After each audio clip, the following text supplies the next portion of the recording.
Now, say my name. The Rolling Bad Podcast. You're goddamn right.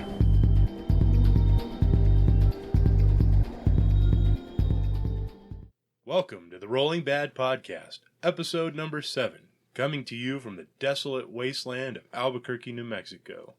We're recording on September 5th, and I am your host, Elric Edge. Tonight with me are Bill Costello. And James Tapia. And tonight we're going to come at you with all of our normal segments. We've got our New Dawn stuff with the new GW releases. Got a little bit of stuff to talk about in Whispers. We've got some creation items. A little bit for the Realm of Battle. We're not going to do any Realm of Conquest because we didn't do any tournaments lately, except for James. For our Realm of Lore, we're going to do an episode about gaming etiquette and how to not be a jerk gamer when you are across the table, either in a tournament or a, friendly game type stuff. And it's something, there's a lot of new players in Age of Sigmar, and I think it's a topic that's come up on some other podcasts, but I think it could use a revisit because it's been a while. So you guys ready to get into it? Let's do this. All right, let's go.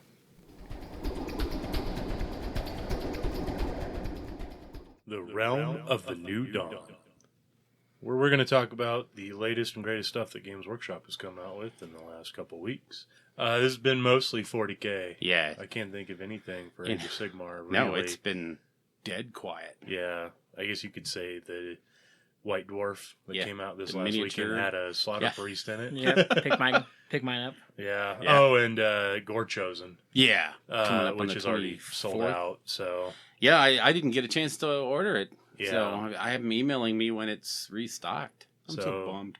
if you're curious about Gore Chosen, I know Ben Curry did a pretty thorough walkthrough of it. He's got a YouTube video, I believe, as well, discussing its contents and how the game, the actual Gore Chosen game itself plays. For those of you that are interested, I know that I'll probably be picking one up just for the models. For Silver Tower purposes, because all 4 of those models are playable in Silver Tower. And it looks really cool. I mean, Yeah. it looks really jazzy. And I just like that whole thing in that book, Call of Archeon. The whole book is about Archeon calling different champions. And there's the one section where the 2 guys meet in the arena. And that was a really good portion of the book. So reenacting that could be kind of cool. So, yeah, for 40K, real quick, we got still tons of Deathwatch stuff Oh, yeah. coming out. And then advanced orders for the Void Shield generator In plastic, in plastic, which is great because that was a model that was really hard to get Yeah. when it first came out. It and was it's super something limited. that like almost everyone uses because it's Mhm. really powerful. And Yeah. so now it'll be more accessible. Yeah, you won't have any more really stupid conversions for that. Yeah, But, really. yeah. Yeah, it's my void shield generator from Star Wars. No, Jeez. stupid, it's Star Wars. Yeah. And then, how about that new Karn the Betrayer model? Oh, he looks so good. Yeah. Yeah, I jumped on that one. My God. Awesome. So, pretty excited about that stuff. Well, and don't forget the codex for Chaos Space Oh, yeah, Marines. that actually was confirmed. Yeah, it's So, huge. Traders Hate. Traders hate. Yeah, so it's going to have new updates for Chaos Space Yeah. Marines, new formations. And that's it. items. They're not doing it as a codex. I think it said it's a campaign supplement. So it's not even really a codex. I think it's going to have all the fixes that have been coming out in the different facts for Chaos. But God knows what else they might do. Yeah, that's kind of like the, I forget which one it was, the one they did for the demons and the, Khorne Demon Kit? no, Curse of Fenris. Oh, yeah, yeah. Oh. Yeah, that had a bunch of errata in it. It updated, it added like models that were in different locations to the actual Oh, yeah, I guess codex. because there's also that Angels of Death for Space Marines. That Yeah. have a bunch of like the old Clan Raupen Yeah, and they added a whole bunch of of added a whole bunch of spells to the lore. Yeah. Gave you a whole bunch of new artifacts, new warlord traits and stuff like that. Yep. So it was like an update to the codex, pretty much, but cool. kind of condensed it all in one spot. Yeah, I'm really jazzed. If they make Chaos Space Marines worth a damn, it just puts another nail in the coffin, I think. So, Good but we'll luck. get to that in the whispers. So, Good luck. The new White Dwarf. Yeah, the new format White Dwarf. I think it's really good. I haven't looked at it yet. I haven't gotten mine. It's really nice. It's out of town, so. Oh, yeah. What do you think? I thought it was pretty good. I know. I looked at it.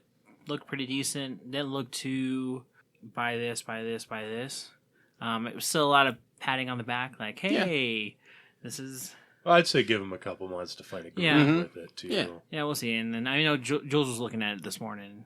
Oh, He seemed pretty interested in it. And he saw some from the Tale of Four Warlords. He saw the blue iron jaws, and he thought those were They are pretty sweet. cool looking. They are really good looking. Now, here's a question. They've come out with the new painting boxes. So it's like, was it like one of the old orc bikes and a couple paints and like a land speeder and a couple paints.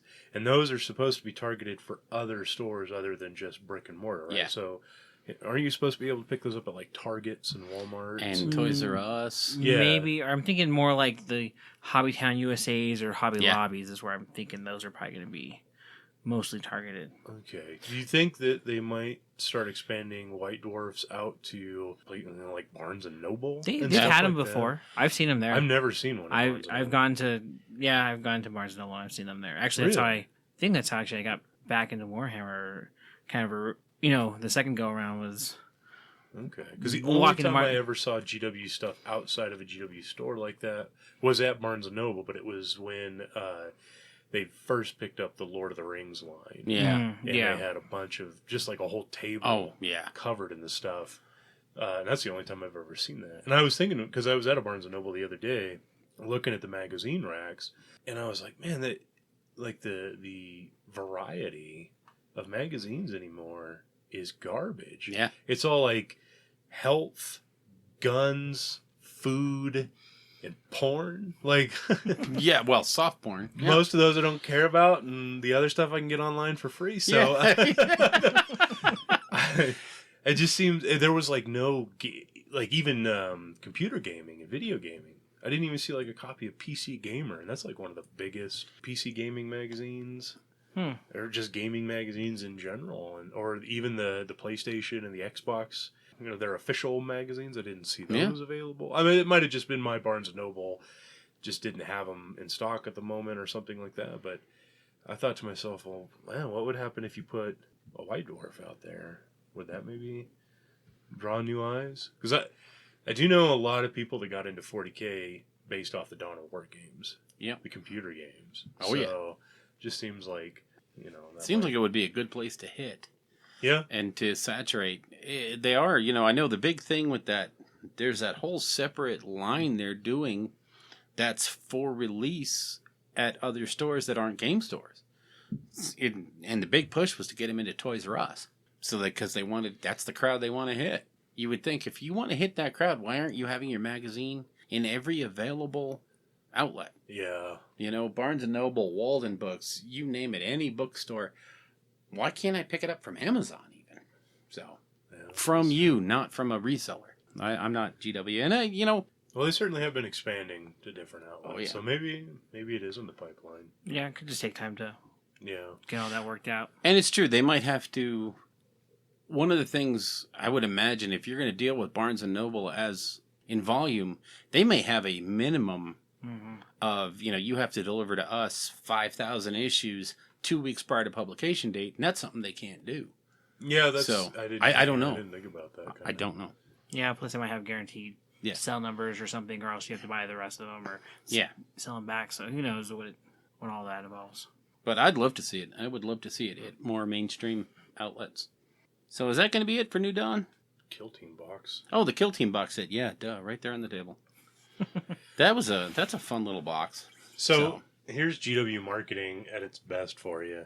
This Kill Team box is $65, and you get a Tactical Marine squad and a Fire Warrior squad, right? Along with some, the little drones. Yeah. Well, that all comes in the Fire Warrior box. Okay, gotcha. Too. Plus all the rules for Kill Team. $65. The Tactical Squad is $40. The Fire Warriors are $50. So it's $90 worth of stuff for $65. Again, plus all the Kill Team And then you stuff. get the miniature rule book. Right. And the Kill Team. So I have a little bit of Tau stuff that I bought quite a while ago that I've actually been trying to get rid of. But when I saw this box, I was like, well, for $65, I have to get it. I'd be stupid not to because it's such a good deal. And then I'll just get a Get Started Tau box, and I'll have like 1,500 points of Tau. Look at that. Even though it's an army I don't want to play, but it's such a good deal, I'd be dumb not to. And then it'll give me a tactical squad to start my Imperial Fist army with. Again, all for a game that I have no real inclination to play at the moment. And yet, but because this stupid box is $65, my mind was literally trying to justify it to me of why I should buy it. This is why the gaming crowd should not go near heroin dealers. Right? That's what happened with my Flesh Eater course. Is like, I had some extra cash. It's like and actually this weekend I just picked up another Gang Starter set. So oh god, So I had to take a moment and pause and just say no, those are not the armies you want to. I do want to do Imperial Fist. These are not the armies just you're looking not for. right now. Stop it. Have a little bit of discipline, good lord. All right.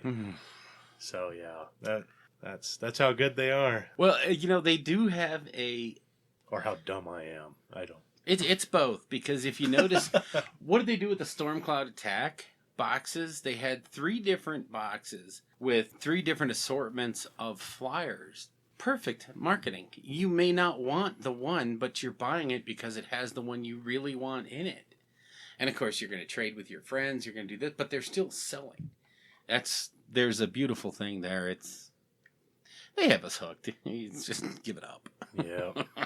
All right, let's move on to the realm of whispers. We're gonna have some controversy here. Yeah.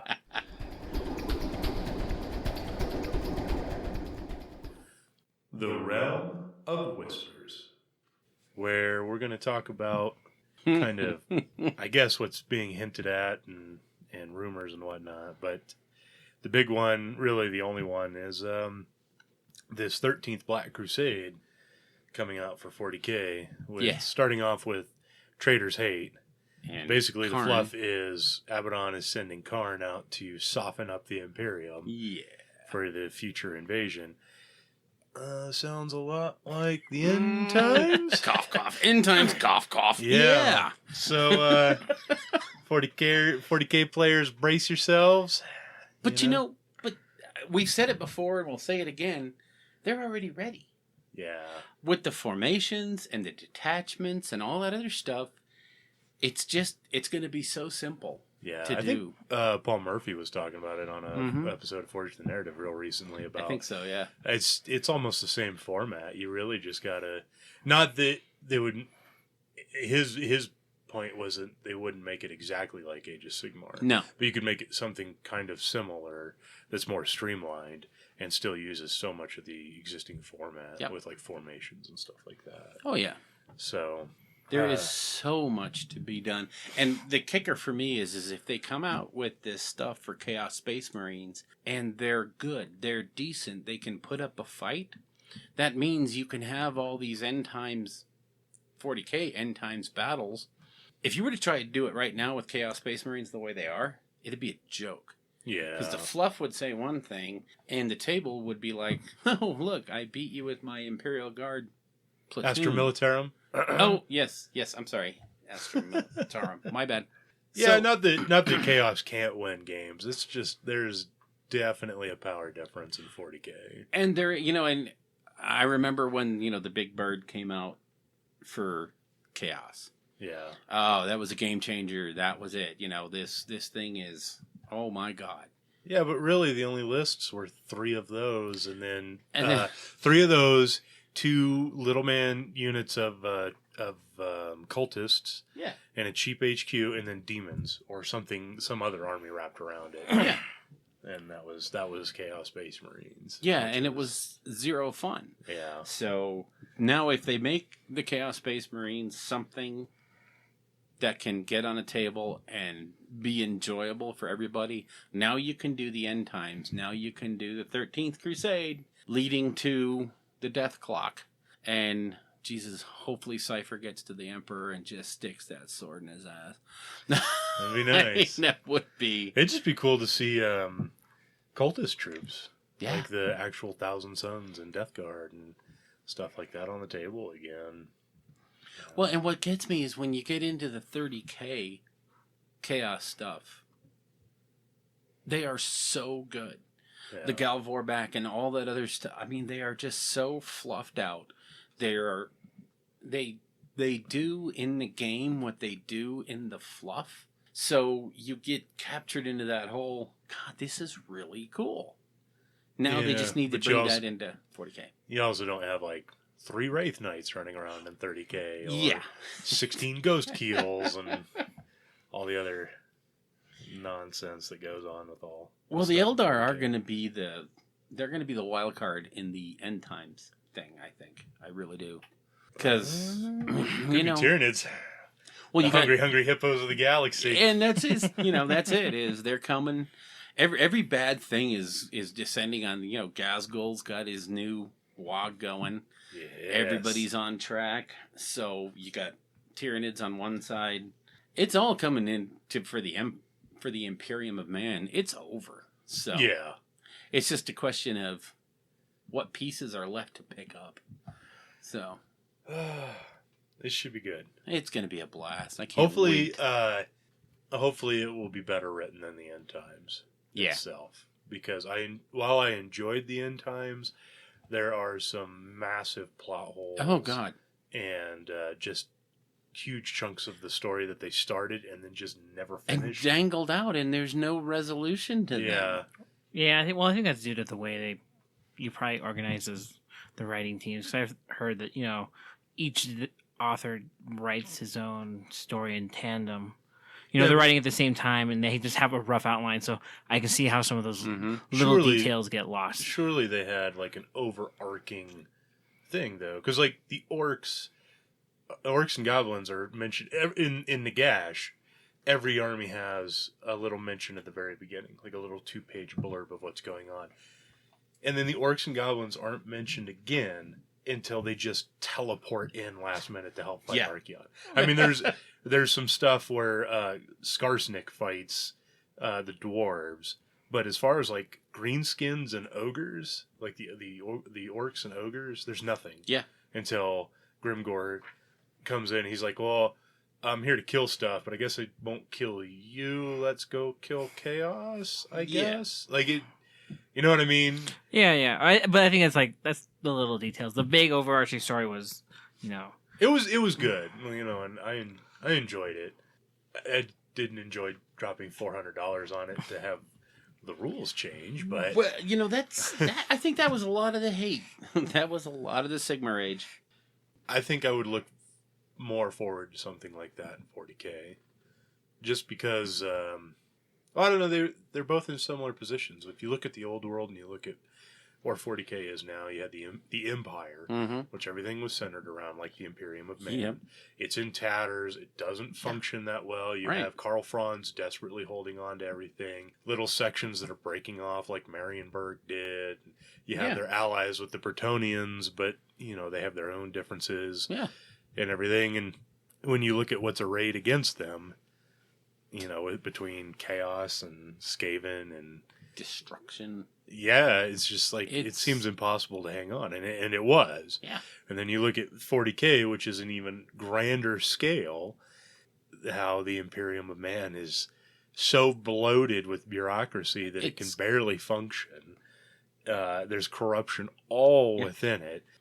I would dare to say the enemies in 40K are even scarier. I mean, you have Chaos, and you have Orcs, but then you have Tyranids and Necrons, which is like, you can't beat those armies, really. Right. I mean, if Necrons really can't die, they just keep coming back, and the Tyranid, these tendril fleets are just the beginning, you know, of what's to come. Like, I just... Well, and that's, you know, they talk about what was that last thing of fluff where they talk about the tendril fleets of the hive fleets are scary enough, but now there's this theory that the hive fleets themselves are simply tendrils of the main Tyranid invasion.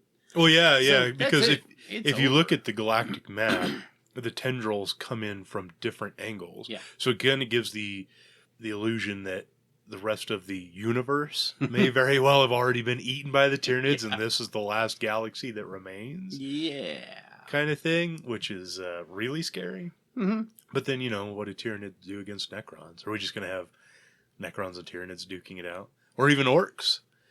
Because there's the Inquisitor that directed that tendril fleet into the orc planet. Into the orcs, yeah. And now there's just, you have stories of like 40-foot tall orcs that are fighting Tyranids because the longer they fight, the bigger they get. And they've just been fighting for so long nonstop. Yeah, it's amazing. I love that kind of stuff. But yeah. The end times is going to be amazing. I cannot wait to see it. Sucks to be the Imperium. If you're a human in 40K, you might as well get real flexible so you can kiss your goodbye. That's right, because it's going to be about as being a human in the old world. So yeah. Sucks to be you. But yeah, that's pretty much it. The end times are coming. Everything points to it. I just, every release I've seen, it all fits into a little piece. Yeah. So if this thing makes chaos good, forget it. And I'll tell you what, like I said, I'm so looking forward to the new 40K. Yeah, that's what I'm looking forward to the most. Yeah, it'll be great fun. So there go the whispers.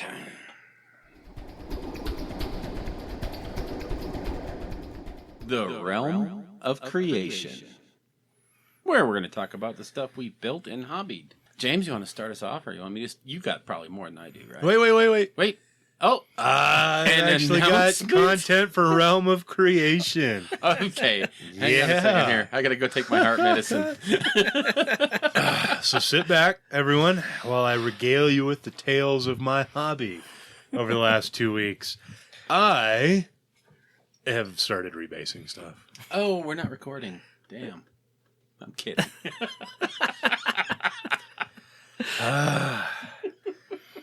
Anyways, so I just got a pack of 100 bases, 132 mil bases from GW. I was hesitant because I've been wanting to get MDF stuff. It's so much cheaper, but my MDF sources haven't been able to provide or whatever, so I just said screw it. I want to get this thing going. I'm tired of having all my iron jaws out on the table on rounds, and then if I want to play Ard Boys with them, they're all in squares. Yeah. It just looks dumb. So, started rebasing those. It wasn't as easy at first as I had hoped it would be, just popping them off. A lot of them the bases are actually really old. If you look at the dates, they're like from 2001. Oh. So, as I would try to pop them off, they would just kind of bend or peel and tear. Even. Do you know what you glued them with? I didn't build any of them. Because if they use super glue, just try them in the freezer. Yeah, it makes the super glue like really brittle. You can just. Oh well, actually, plastic glued which I think worked out better in the long run was I would peel them off as best I could and use clippers to clip around the feet, and then if they had a huge chunk of the base still there, I finally hooked up and set up my Dremel. Nice. And just used the Dremel to just grind off, which might be a little overkill, but more importantly, it got me to set up my Dremel so that I can use that occasionally. In the future, yeah. So, yeah, that was me. Next up is just rebase. That's pretty much all I'm going to be doing for quite a while now, is just rebasing. Finally moving all my Oryx over to rounds, and then I'm going to get another bag of the 25s for all my Moon Clan. I can't wait to put some Moon Clan on the table, kill a bunch of Stormcasts with spears. It's going to be good. It's going to be good. All right, now you guys can have fun with it. Well, I didn't do all that much. I used this long weekend just to finish up my unit of 12 Saurus Warriors. So they're all ready to go. So now all I have to do is build another, 1,900 points, and I'll have a Lizardman army going. Yeah. So. But yeah, I was actually kind of glad that I got those finished, because it's one of those. Once you finish something, you now have the drive to get more done. So, and I definitely have that. They're looking pretty good. You went with the traditional blue and red scheme? Blue and red. Put little arrows on their head so that I know which unit is which. Oh, yeah. So, good way to do it. Yeah, I did something a little bit different with the basing. I did MDF bases, and I was going to tell you, at the risk of Yeah, at the risk of sounding like a sponsorship for another podcast, I go through 6th grade studios. The guys to get the MDF bases, they're really quick. Are they? Yeah. Yeah, because I was thinking about trying to get some cheap. stuff from them. Because I want to... I mean, I made my tokens for Slobber Knocker, but I was actually going to try to see if I could get someone to do some laser cut acrylic ones. Yeah. And see if I could get some smaller ones. Cause the ones I used were a little on the big side, I think.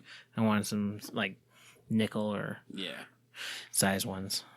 Maybe put some Rolling Bad logos on the back. Nice. Oh, yeah. That'd be cool. So, yeah, that's all I got done. I worked on some other miscellaneous modeling, but nothing to do with gaming. So, All right, James, you want to take it away for the next 20 minutes? yeah, we'll just we'll go somewhere else. Didn't do that much. I think last time I mentioned I was working on the prosecutors, doing those. Liberators, too, I think you said you were getting No, I was going to, but didn't get around to those. So worked on the prosecutors a little bit more. I saw a bunch of... It was funny, the time I was working on those, I was watching Twitter, and everyone was complaining about doing the prosecutor wings. I think I saw Byron or someone complaining about it, and then I saw Hobby Killer complaining about it too. So Didn't Steve Herner do some as well just recently? no, I think he's still green stuff in all his. Oh, He was. I think he was complaining about the green stuff cloaks on his guys having to do the prosecutors as well. fair enough. So worked on those a little bit more. We had a 40K tournament locally over here, so I had some Puppet War flesh hounds that someone I'd bought from someone, and they were already painted, but weren't my style. Not very good. I didn't really bother going through and stripping them, so I just kind of Painted right over it. painted right over it. The paint wasn't on there too thick, so it was something I could do, and painted them to match up my demons. I'm still probably gonna go back and add a couple more highlights to the skin. I did them in that light purple I have going. So, Oh, okay. and the Puppet War ones are pretty decent. I like the way they look. They're definitely better than the GW Flesh Hounds. Oh, come on. You don't like those? 20-year-old models or whatever? Yeah, they look awesome. But I was looking at them, getting a pretty good look over. They are very anatomically correct, which is something nice. strange. Different? Yeah. And they're actually made out of resin.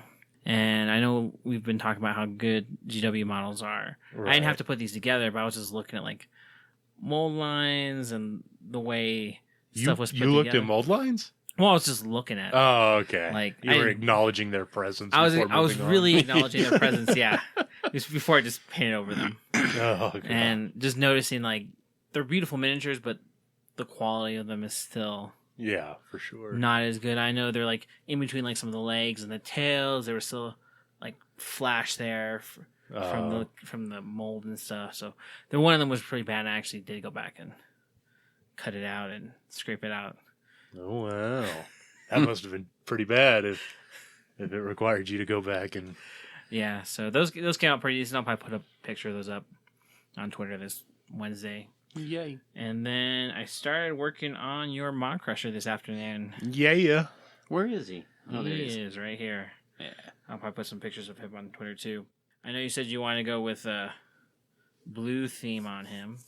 Yeah, kind of like an ice elemental-ish type look. Since, I don't know if anybody on Twitter and Instagram put up the two test art brutes. One was orange and one was black, and I decided to go with the orange, so I figured kind of like a nice bluish Maw Crusher with a great big orange Gordrak on top would look pretty good.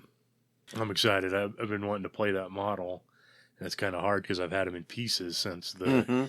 If you put the arms on, it's pretty much impossible to get down in there. I know you don't care, but...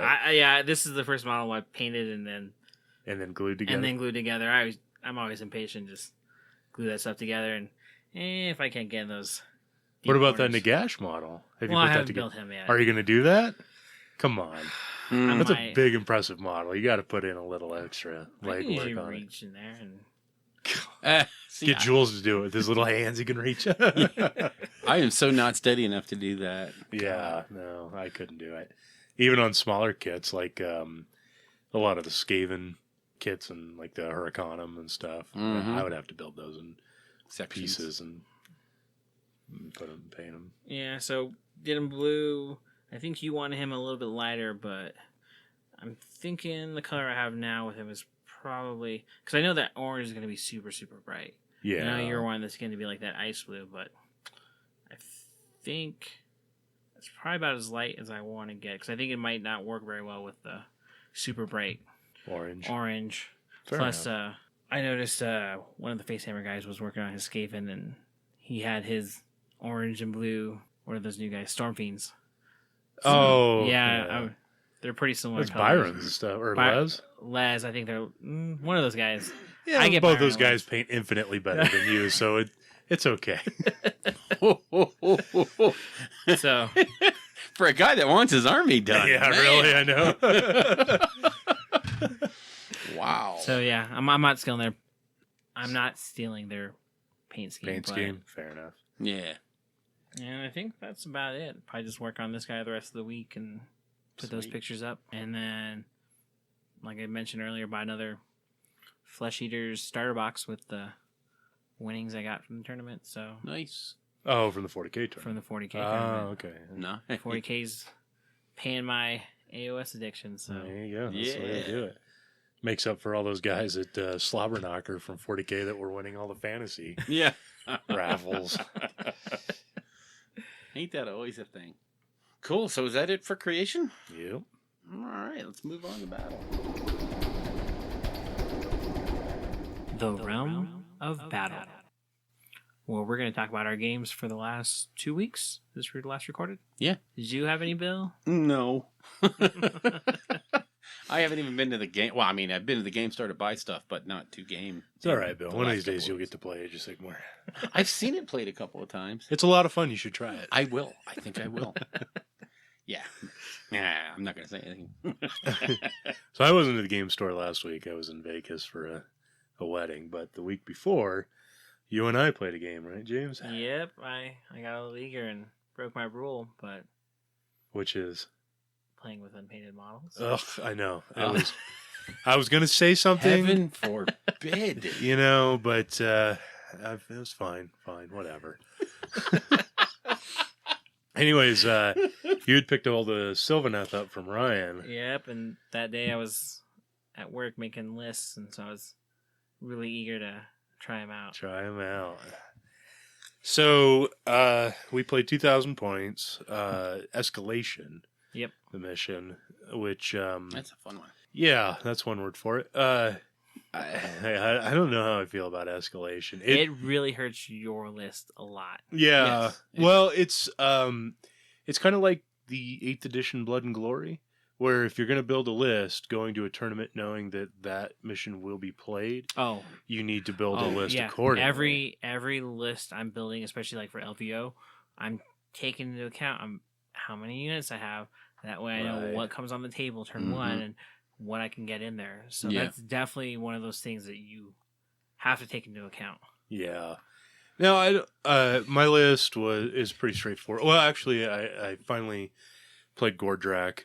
I've been itching to just Yeah. use him. I don't think he's worth 700 points, but I have the model and I want to use him. So I had him. I had a 15-man unit of brutes, a 10-man unit of brutes, a 2 war chanters, and a 3-man unit of gruntas. And that was my list. Oh, and the Iron Fist formation. Mm. Yeah. Well, of And, course, that's the go-to. your bread and butter. Yeah. It's pretty tasty. The rest of them, I mean, I think the only other one that I would kind of maybe try is the Weird Fist. I've used it before. It's the one where the more bodies you have around your caster, you can either add strength or range to the spells you're casting. So, Yeah. But I don't know how good it would be now with the rule of one and whatnot. Because I was using it to launch Foots of Gork, like all the way across the table, smashing dudes up. We still need to check on that, I think. I know we cut that out of the last podcast, but Oh yeah. Mhm. Yeah. Yeah. We'll we need to discuss look into at that a at some different point. So that was my list, pretty straightforward. I don't know necessarily if escalation hurts me too bad because I can just throw what do I have? 8 deployments. Yeah, so it kind of hurts you because you have to. So basically, you're just putting down just your battle line units, no characters. So you're not getting that extra movement in the hero phase because there are no heroes on the board. So you're not getting the. I think that's the. Yeah, that's the battle trait from the general destruction. Yeah. Yeah. So I don't get that, On but turn 1.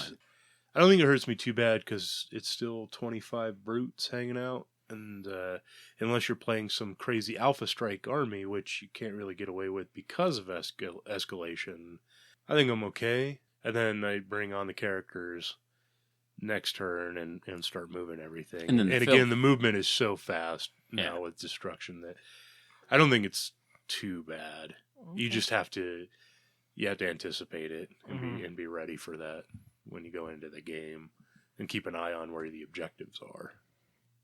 So, what was your list? Because trying something different.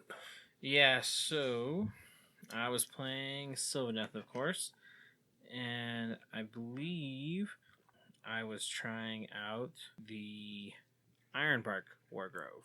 So I had Spirit of Durthu, a Branch Witch, a Tree Lord, 10 Tree Revenants, 5 Tree Revenants, 5 Tree Revenants, 3 Chronoth Hunters, 3 Chronoth Hunters, 3 Chronoth Hunters, 3 Chronoth Hunters. Wow. Yeah, it was Borrowing from some 40k lists here. yeah, exactly. So I had the Ironbark War Grove, 1 household, and then the Free Spirits. And that was the list. Worked out, I don't know, worked out pretty good. I don't think I'll be using that formation anymore, but... What does the formation do exactly? 'Cause I forgot. Wasn't it something about bravery? Or don't they all give you something? I don't remember. They're so what I found with the Sylvaneth War Groves is that it's pretty much you take whatever you want and you just kind of, because they're all pretty much, they each have like a core unit, core formation that you're taking, whether it's a household or a free folk or something like that. And then pretty much the rest of the formation is all the other formations and plus any other models you want to take. Yeah. So you're basically just choosing your core formation with the rules you want and then throwing in whatever else So you you're want. kind of picking a play style and then moving on from there. Yeah. Okay. So the Ironbark War Grove gave me... Oh, it reduced my battle shocks rounded up. Okay. So that wasn't... Which doesn't do anything for that army, really, because you have, 3-man units Yeah. and 5-man units. Mm-hmm. Let me reroll 1s to wound for my Reverence. Oh, those are terrifying. Yeah, those are... And then there was a Talisman, which I didn't take, but... So I really wasn't using It didn't do anything. No, so it Okay. didn't... I was just taking it for the household battalion as my Okay. core, and it was kind of just a way to drop my entire army Right. in one drop. Yeah. And like I said, since then I've looked at the other formations and kind of decided that's not the best one to go with. Yeah. So I'm looking at either going Gnarled Root or Harvest Moon War Grove, and Okay. just kind of practice with those. Fair enough. So in the game, I intentionally tried to play the game on my back foot just because neither of us had seen Sylvaneth in action. We've only heard about it. Well, on we saw podcasts. them, but not. Ryan doesn't. Yeah, Ryan doesn't count. not really. He did no damage. So Sorry, Ryan.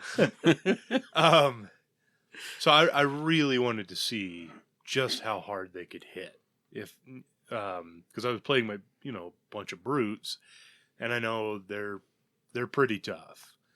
So, and you can look at things on paper, I guess I could have read the rules on your trees and what happens to my units if I deploy in them or run around in them, which is terrifying. But I said, screw it. I'm just gonna set up poorly and not necessarily make bad decisions and stuff, but I'm gonna kind of present my chin to you and see what happens. And yeah, it hurt.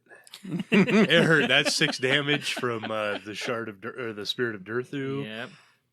That was That was disgusting. The Chronoth Hunters going in there. Even that Tree Man, I think Tree Man and the unit of Chronoth Hunters charged your 15 Brute unit turn 2. Yeah. And I think the Tree Man did 11 wounds Wow. to you. And the Chronoth Hunters did a whole bunch. And Yeah, after your Battle and Shock, then I rolled think a 6 on Battle Shock, and the Oh, only thing I had God. left was the unit champion, the Brute Boss. yeah. And I remember he say he had a Treeman and 2 Kurnoth Hunters on him. And you were saying, well, just attack with him, because Gordrak couldn't get in to do any fighting. He was engaged, he was a part of the combat, but the way the terrain and stuff, I think, was set up, he couldn't actually get close enough to do anything. And you said, well, just attack with the Brute, and then I'll kill the Brute, and then you can bring your guy. And I said, no. You don't understand how this is going to work out. That Brute's going to kill everything. Well, I think you had done Gordrak's command ability, which gave him... Yeah, I Whole did. bunch Yeah, of I did attacks. that. But the Brute killed everything around him, and then tried to hang on until Kurnoth Hunters unleashed hell. But I think I convinced you on the scythes. Yeah. For them. I was kind of hoping... The way I originally looked at it was I wanted to do the Great Swords. Yeah, Because, I mean, they're Rend 1, damage 2, and I've always... From what I've found is when you have...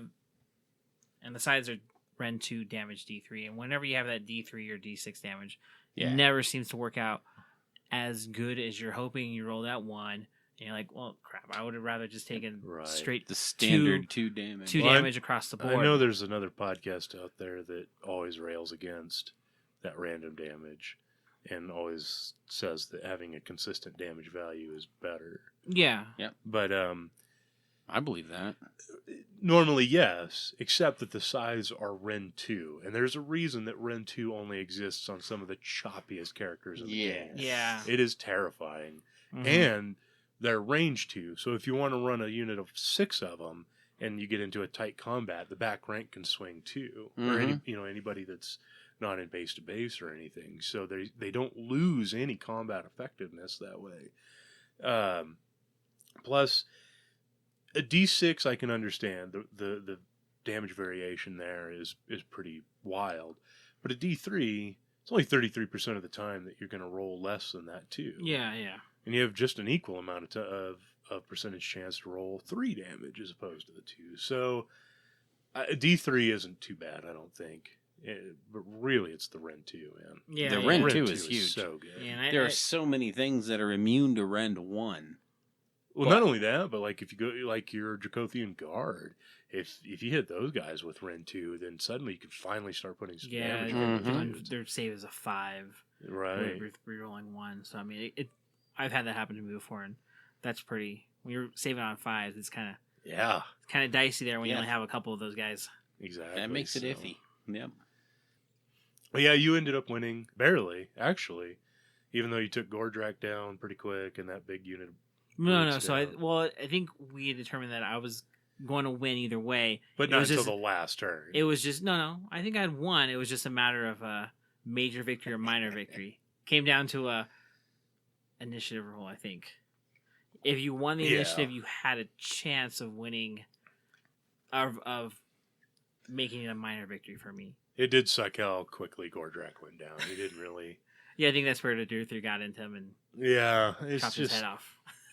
he is not worth 700 points. That's the biggest problem with all those expensive characters is they fall so quick. Yeah, And because and it sucks. 'Cause look at the model, and I want to play him so bad. yeah, But then I look at the 700 points, and I'm like, I could get like 3 units of brutes and a war boss on foot for that. the same points, and I'm going to get way more work out of the brutes and the war boss. So, well, I mean that's the whole thing is even with Archeon, Nagash, everything they all fall down, and they probably don't do their points.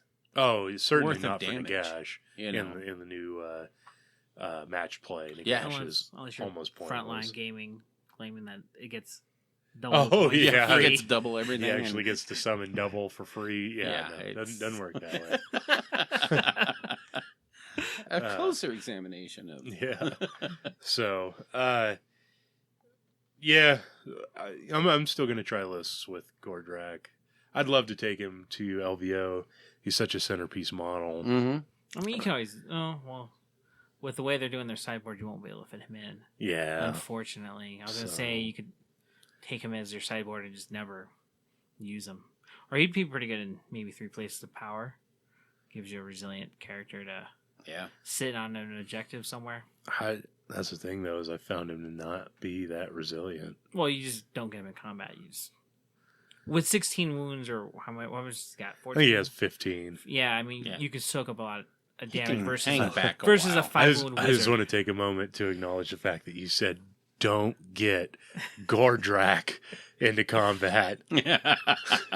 Just I'm so something wrong with counterintuitive. The most punchy character in the game. The objective is just to sit there on the. Yeah, that. He's going to soak up a lot more damage than a 5 wound guy with a 4 up. A 5 save. Sure. I mean, that's 3 characters worth of wound. That's when you play the mission. Yeah, And that's how you win tournaments. Is play exactly. I the mission. mean, maybe if you play him as the war boss on Maw Crusher, how much is that? He's 520, so I get an you extra can't fit unit. That's it. Yeah, you won't. Well, you won't even be able to have him in your sideboard. The sideboard, yeah. Because the way 500, right? They're 5. It's 500, and then their sideboard, unlike ours, was like an actual real sideboard. Whereas if you don't, with the way we were doing it, you could do some shenanigans, Shuffle around. Basically, just built a 2,000-point list every game, however you wanted it. Yeah. Whereas theirs is you pull something out and have to replace it with something of Exactly. equal points. Equal or less points, but so you could technically do less, but you can't fit him in there because he's more than 500 points. Yeah. Versus with something ours, yeah. you could do something like that and just play 20 points down. Some of the other games. Huh. Oh well. We'll see. I'll get a couple more rounds in with Gordrak and see if because another big thing is if somebody does bring something like, I think Ariel's the big one, because Ariel I think you can put in a list and she will do what you need her to do. Yeah, because she's 620. Yeah, she's expensive. I was looking at trying to get her into lists. But in combat, she's terrifying. Her magic is really good. She has board-wide abilities. Yes. It's just, she does everything you'd want a character like that to do. She is a big-time force multiplier, but you got to keep her alive. That's the biggie. And she's squishy just like everybody else. Yeah, but she has ways to get around it because she can heal herself multiple times. Yes. Plus, she can shove wounds off onto a Spirit of Dirt. Well, try fitting a Spirit of Dirt through. Yeah, for sure. Yeah, the points go away. Really quickly. Sylvaneth add up quick for sure, but I don't know. That's one of the reasons why I was thinking about having Gordrak is because Gordrak will take Ariel off. Will take Manfred. I mean, that's the thing. There's like a tier of characters just below the Gordraks and Archeons and Alariels. You'll have the like Manfreds and Neferata's. There's a couple others that aren't death necessarily, but that are choppy and force multipliers. They can boost the army around them as well. And Gordrak will just take all that stuff off, no problem.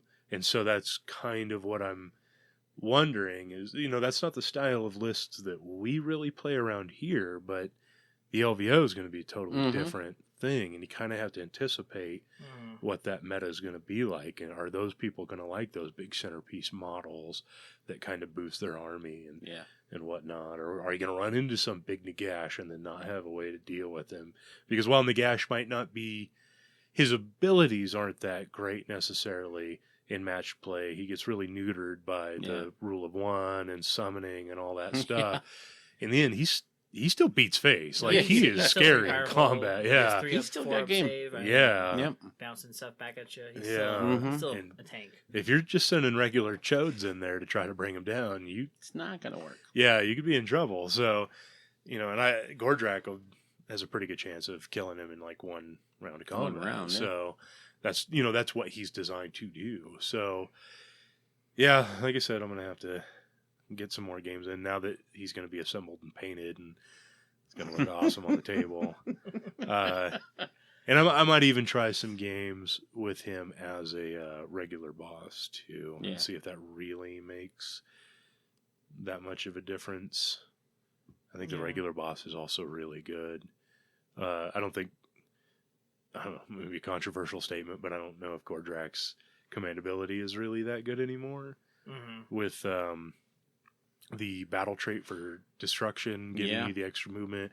You can take the Iron Fist, gives you extra movement. So the 3d6 charge is good for sure, but you're already moving pretty quickly and can still charge as it is. So in essence, you're already getting, you could say, a 4d6 charge.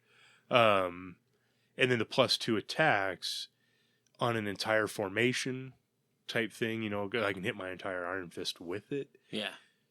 Sounds really good, but it's once per game. And if you time that wrong, or it looks like Gordrak's going to go down or something like that, it's kind of situational. Whereas a WOG ability, you can always. Yeah. You can't always. You still have to roll, and there's been times I've missed it, but just giving a +1 all the time is a little more consistent. So I'm wondering if maybe the regular war boss on a Maw Crusher might actually be a feasible choice as opposed to Gordrak. But we'll see. Got to get the games in. Got to see the results. You can only theory hammer so much. I still think a lot of these big named characters are designed for open play, not match play. Like narrative games and stuff for sure. Yeah, because they just don't. I don't think they ever will produce their points. Archeon and Nagash for sure are not going to do it. Because, like I just said about Nagash with the rule of one and the summoning and stuff, it's just not conducive to match play. And then Archeon, his command ability is kind of useless because he's 700 points. Yeah, how many other and he allows your other heroes to use their command abilities, but you're not really going to have that many other heroes because he's so dang expensive. Yeah. And he's not that choppy himself. Right. He's just a force multiplier, and at 700 points, he's not going to have that much of a force around him to multiply. So, again, I think those two are the glaring examples of characters that don't necessarily fit in matched play. Not that you can't take them and try to make them work or anything like that. There's going to be an application for everything, and somebody's going to find it, but... Yeah, I still think for general purpose, they're more for narrative. Do you have anything else you wanted to add to our game? No, not that much. I mean, we had another one, and then this last week I had one with Andrew. Oh yeah, against his Stormcast. He was trying out a new Stormcast variant. So with the prosecutors holding the Liberators. Yeah, the teleport down and doing some more conga line shenanigans. Now, he was using the Warrior Brotherhood to do that? No, he was using the... He had what? Thunderstrike? He had 20 Liberators. Yeah, so he was using the Vanguard Wing, which is 3 units of Prosecutors and 1 unit of Liberators. And basically what the Liberators can do is they can teleport between the 3 prosecutors anywhere on the board. They drop them off. You have to be within 5 inches. And according to the FAQ, when you do that, just one model has to be within 5 inches. Right. And he's got 20 of them, so he's conga line them out, an inch apart, and plus the 40 millimeter base with 20 of them gets you pretty far. Way across the board. So. Yeah, like I said, he'd been telling me about some janky shenanigans he wanted to do with Liberators, so I guess that's... So yeah, he had that list. It was the 3 units of Prosecutors, I think a 3-man unit and a 6-man unit and a 6-man unit, all with the javelins and shields. Oh yeah. Turns out those are pretty good, huh? Yeah, those are pretty good. That's what I'm running. Yeah. So you had 3 of those, the 20-man unit of Liberators, another 10-man unit of Liberators, some Judicators. He had 2 Tempestors, the guys with the extremists with the crossbows. Oh, okay, yeah. And then he had some characters. He had a Lord Castellan, a Lord Celestin on foot, and the Fire Mage.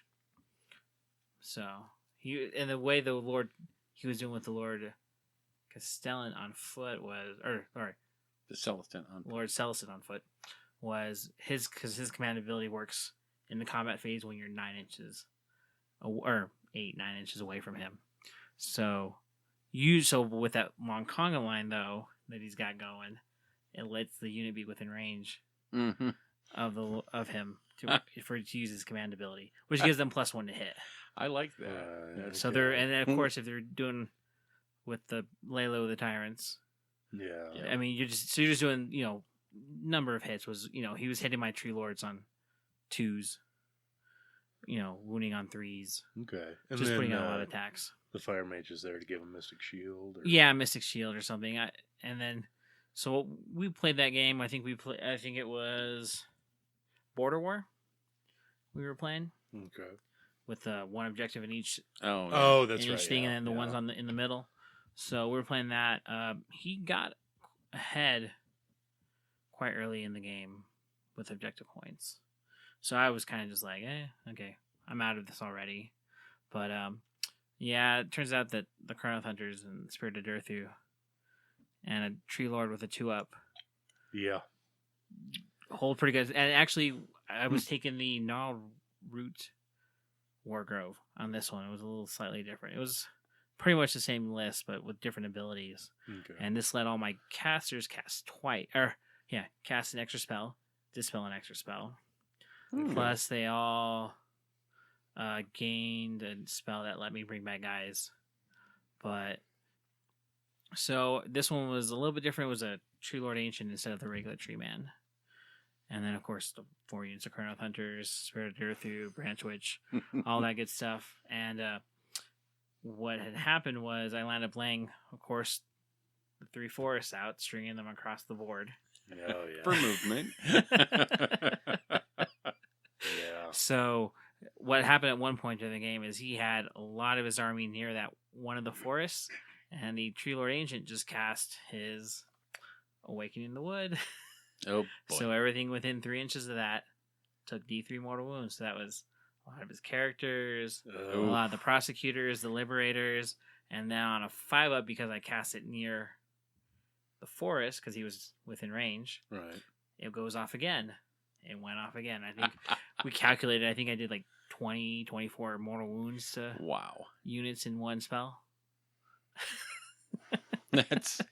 That is bad. Yeah. So it's going to be interesting for tournaments, especially like the LVO, with the Sylvaneth, because I know it states that you get to put 1 to 3 Sylvaneth Wildwood constitutes a 1 to 3 bases. Bases makes a Wildwood. Mm-hmm. So, how are they going to rule? How much is it going to be? Because I said 2 for the Rolling Bad Rumble for Ryan. He asked me about that, and I said, well, I don't want to neuter it too hard and say 1, and I don't want to let it go crazy with 3. So let's try 2, and this seemed to work. And then the games you've played, you put down 3 every time. Mm-hmm. And by turn 2, it's pretty much a table covered in trees. Yeah, because I get my free one. I get the free one before the game starts. Right. Turn 1, I drop my Acorn. Right. So place 1, and then the spellcaster will cast it. Yeah. So I've got 3 up already. Right. With 3 bases, so that's 9 bases of trees down. Now, there's rules to them though, right? Yep. So you can't be within 3 inches. You can't be within an inch. Of existing terrain. Of existing terrain or models. Yeah. So so in our game, because he had the bodies to deny me with the 20-man liberator. He had the bodies to deny me putting down my trees. I actually went first because I dropped my whole army with 1 formation. Yeah. Guaranteed first turn. And that way I got all my trees out to slow him down. But if you deploy everything in 1 deployment, he can then anticipate that and start spreading his stuff out to deny you the ability to put as many trees out. Right? Well, he's still in his deployment zone. Yeah, he can't do it. So you can fill your deployment zone. Well, I can fill my deployment zone and the space between us. No man's area. land. Yeah. Okay, so I guess one of the interesting things will be at the LVO or just tournaments in general is if they continue with like the 8th edition mentality of terrain, where it's like one hill, a hill, a forest, a tower or something, because terrain didn't really do anything. Well, that's it. If you have a dense board, you're screwing the Sylvaneth guy. You know, if Well, you Well, you're not screwing really. I mean, them, you can still put down one. I mean, with our boards, because we had some pretty terrain-heavy boards at Rolling Rumble. Yeah. And you can still put stuff down. That's why it says 1 to 3 bases. right, and I was looking at I was just thinking about the Rolling Bad Rumble boards. There, a couple of those boards, there wasn't a lot of room to put down the Games Workshop Sylvaneth Wildwood because it was going to be within an inch of something.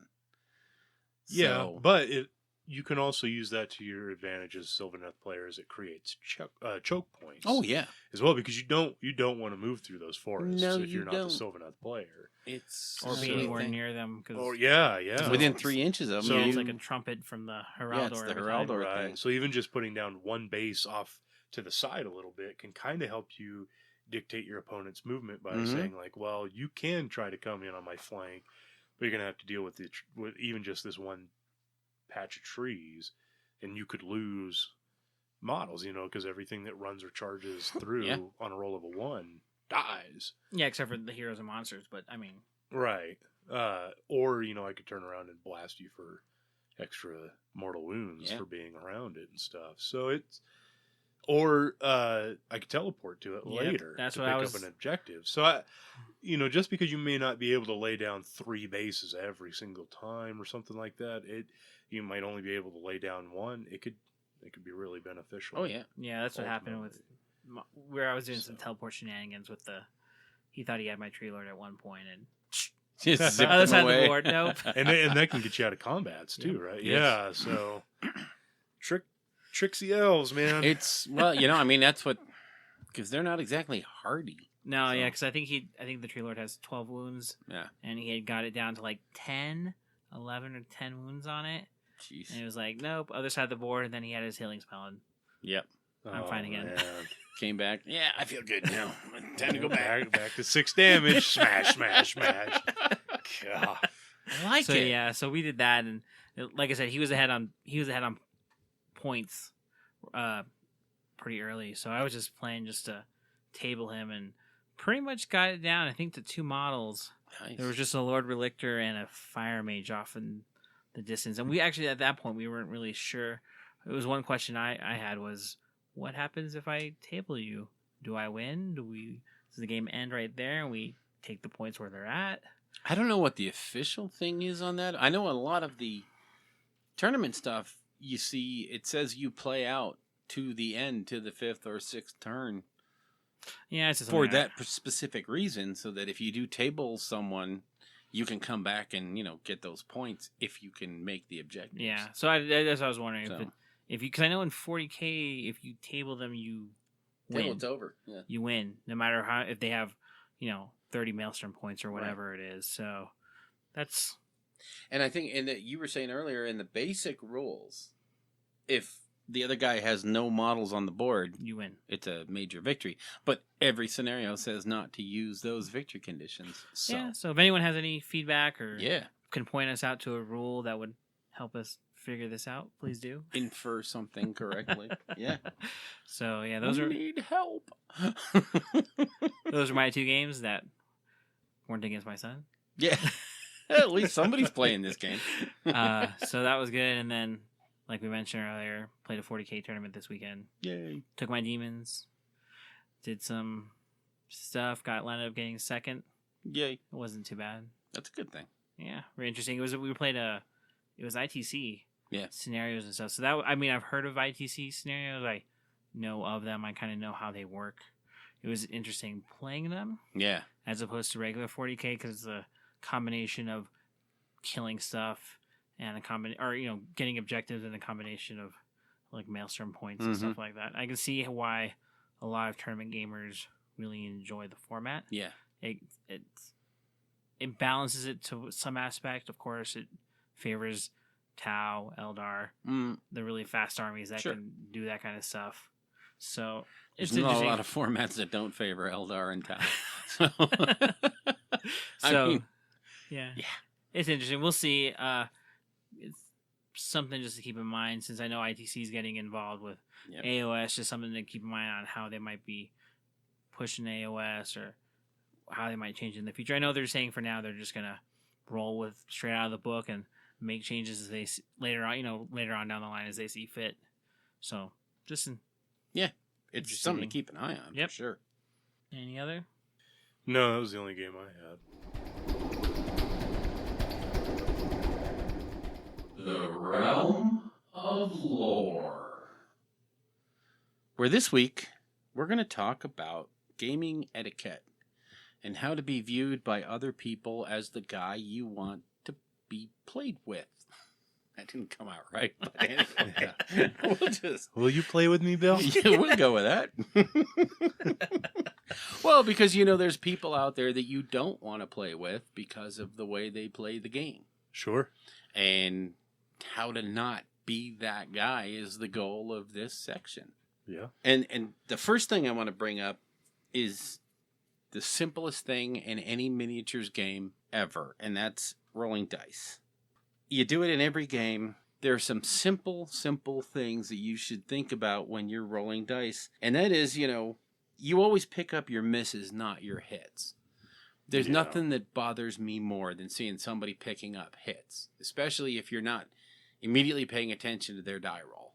The only time I won't follow that is like if I'm rolling a good handful of dice and I'm only hitting on like 6s. Yeah. And like it's obvious, okay, these 3 or 4 Sure. were the hits. But yeah, the picking up misses is just a good one to always keep. go by. Yeah.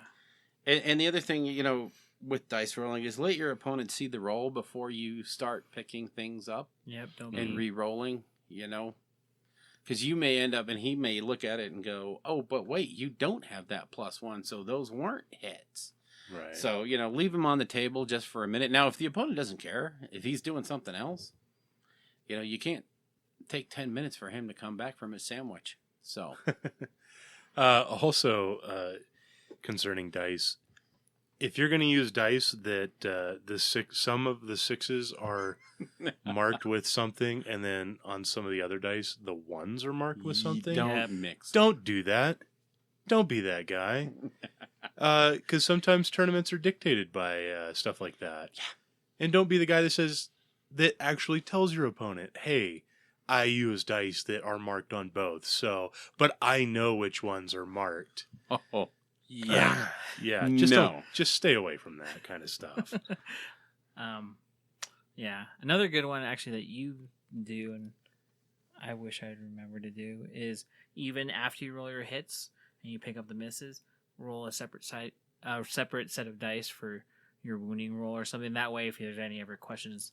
Oh, like if I hits. roll 20 dice and 8 of them are hits, I grab 8 different dice to roll. Yeah, and that way you have them. It's just something interesting because Mhm. sometimes you go back, you're like, wait, we're hitting on 5s instead of 4s. How many were those? Yeah. Were 4s. Yeah. It's not an essential dice rolling thing, but I've always thought about it. I'm like, I should probably do that. That would be a good thing to do. It's easy to do when you have like 5 or 10 attacks, but when you have 60 yeah, or 80. yeah. Oh. Yeah. Yeah, I just don't even want to talk about orcs anymore. I'm a big proponent of rolling boxes, only because I am always scared that I'm going to roll a die into somebody's nicely painted model, knock it over and chip it. Oh, man. I do that all the time. I'm throwing models Yeah. against the wall. Yeah, there are times when it's not. Back when I used to play 40K, it always seemed like somebody would use my Land Raider Mm-hmm. as a As the backboard deck to roll their backstop. dice. And I don't really care, whatever. It's not like I paint my stuff, or when it is painted, it's that nice. But there are times that people have some pretty nicely painted stuff on the table, Oh, yeah. and it's like you just. So I usually just try to pick a big open area, Open space. on the table, or I'll even come around to my opponent's side sometimes Mhm. and roll the dice so they can see Yeah. exactly what I'm doing as well. Yep. Just simple dice things. Next thing up is, having a list. A lot of people, and this gets me all the time, is they'll come to a game and they'll say, yeah, I've got, 2,000 points of Tyranids. Here they are. Now, I am not a Tyranid player. I don't know the value of everything. Yeah. And I'm using 40K for the example. But have a list, even if it's just, hand-scrawled somewhere. Well, a great example is that guy Guillermo that I played at the Slobberknocker was running Chaos Dwarves, and I've never played against Chaos Dwarves in all the years of fantasy I've played. Yeah.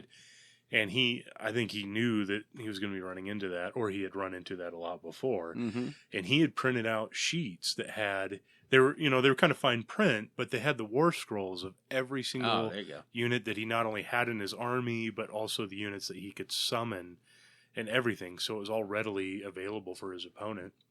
And that was kind of nice because I had a couple minutes before the game started to kind of glance over and see, like, okay, that's what this unit does. That's what this unit does. Yeah, I did this exact same thing. Yeah, so I mean that's a little time intensive to put that together, but that's the kind of stuff that your opponents will really notice and enjoy. And appreciate. Yeah, and appreciate. Well, and I mean, most tournaments require you to have like 45 copies of your list.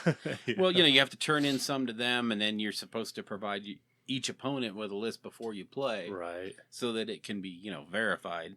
But I mean, it's just when you're playing friendly games, it's still something that you want to do. Now you may come up with your list on the fly at the moment, and if that's what you're doing, you're both pretty much in agreement. But try to have something. Yeah, I mean, there's no more excuse for that. We got Scroll Builder. Yeah, so you can always just go on there, scrollbuilder.com. You go on there. It's really type in your easy. list real quick. Yeah. You can save it to a PDF on your phone, and that way, hey, here's my list. Yeah. This is what I got. I mean, it's really simple. So I don't think there's any excuse for not having one. Yeah, and it also helps prevent issues. Like back in 8th, we used to have a guy that we'd sit down and play 2,400 point games, and he'd be running like 28, 29, 3,000 point armies, and it's like, wow, man, your Dark Elf army is huge. My Dark Elf army is never that big. I know they make a pill for it, but yeah. So, and eventually, somebody kind of clued in. Someone who was real good with the points sat there looking at his army and was like, "There's no way, no way your army fits in." And we had to get out his list and add it all up. It turns out, whereas now, like you were saying, with Scroll Builder and stuff, I could just show you, boom, yeah, super simple. Yeah, so that's the beauty of technology. Along with having a list, I feel that if your army is based on, I know you do this all the time, Elric. If your list is based on a synergy or a trick or a something, let the other guy know what it is. Yeah. Now, in a tournament, not so much, obviously, because you're trying to beat face in a tournament. But when you're playing a friendly game, it's good sportsmanship to do something like that. Well, a lot of times in friendly games too, there's a lot of pre-game talk and stuff where you're like, I'm really interested in seeing how a certain thing works out. So that's what I'm going to implement in this game, and what I'm going to try to, to see how it works on the table. So your opponent's already on board with it. But I mean, even in the Rumble a few weeks back when I was playing the Iron Jaws, I kind of let my opponents know up front, like, look, man, this army hauls ass across the board and is pretty nasty. And then beats your face in. Yeah, I mean, just because it introduces new mechanics. I'm moving in the hero phase multiple times, and I don't want to just start chucking dice and moving models, and my opponent's like, whoa. Yeah, so you're in your movement phase? You didn't shoot? Or like, what's going you didn't do your hero abilities? Like, no, this is what my army does. So up front, so there's no confusion. And that's the thing too, is the Sylvaneth stuff, the way they do their stuff. If you've never played against Sylvaneth before, not knowing how they're going to be moving around the board freely at will, while pasting you in the face with living trees, that could be a rude awakening for somebody. Yeah, but the kind of question is, like, how much of that do you tell your opponent about? Yeah, because there's a fine line. I think in a tournament, nothing. Yeah, because in a tournament, that's part of being a good tournament player. Yeah, if you're not knowing what your army does and what your opponent's does. Yeah. So, which is really hard in Age of Sigmar because there's just so much there is out a vast. There. But, you all, like you said, you have that few minutes. I've given you my list. Here's what I'm playing. I can flip through the app and go, oh my God, this thing is tough. And I think a lot of tournament, like people who are serious about tournament play probably spend a lot of time on the app already, Oh, yeah. just looking at. I know I do. Yeah. I'm always on the app, just like, oh, I wonder, what could Slanesh Mortals of Chaos put together, and I'll just start looking through it, just in case. So Yeah.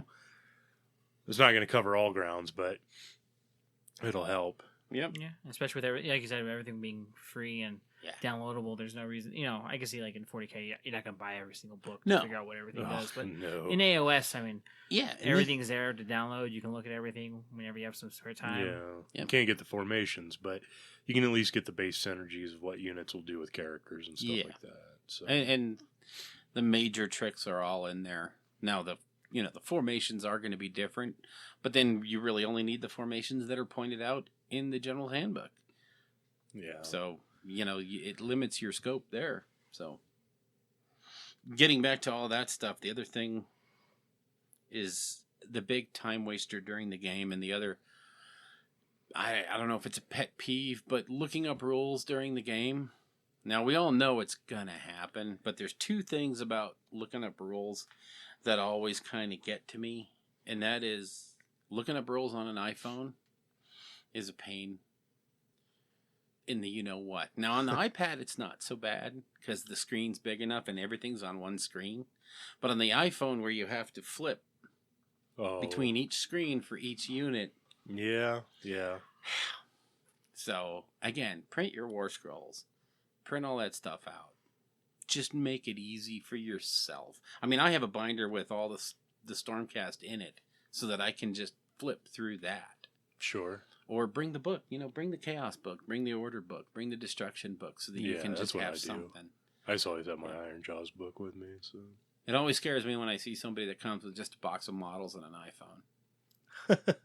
Okay, this is going to be a long game. Kind of along the whole lines with playing at a decent pace.